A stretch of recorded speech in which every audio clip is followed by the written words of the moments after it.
баярлалаа шинээр юу яасан нөхөж ойлгосон баярлалаа. Тавцсан дэлгэх хүлээж яваас. За Юу гэж. за ингээд ээж маань сайхан 2025 оны ондоосч 2026 оны 1 сарын 1-ний өдөр ингээд хайртай ээжийнхээ төлөө зөндөл хөдөлмөрлөж яалаа ээжээ шинэ байранд оруулсандаа баяртай байна. Манай ээж ингээд намайг миний төлөө бүх амьдралаа хаас зориулж миний төлөө цаашаа хараа ажилтан болохгүй шүү багш л болно шүү гэж зүтгэж миний төлөө явсараа бас сургууль төгсөж би сайхан багш болоод за тэгээд хамгийн гол нь миний ээж миний сайхан 4 хүүхдийг өдөөс ирэхтэй өсгөж өдөө болтол ингээд ээжигээ баярлж байгаа даа ээжтэй.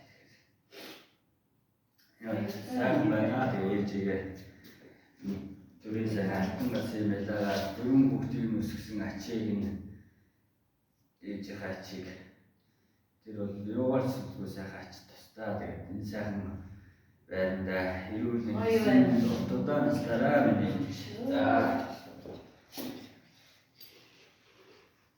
За энэ төлхөр шүү ээж. За баярлалаа минь. За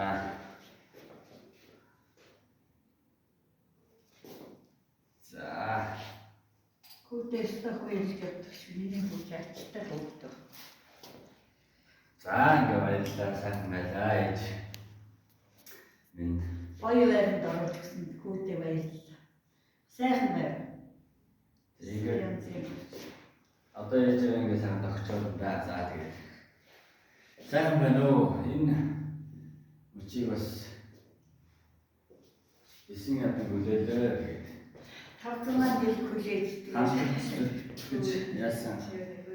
Тэгэхэд ардман байсан сандаа баярлалаа гэж хэлээд яа 4 сайхан хүүхд төрүүлж өгсөн. Бэрдээ баярлалаа, 4 ачтай баярлалаа.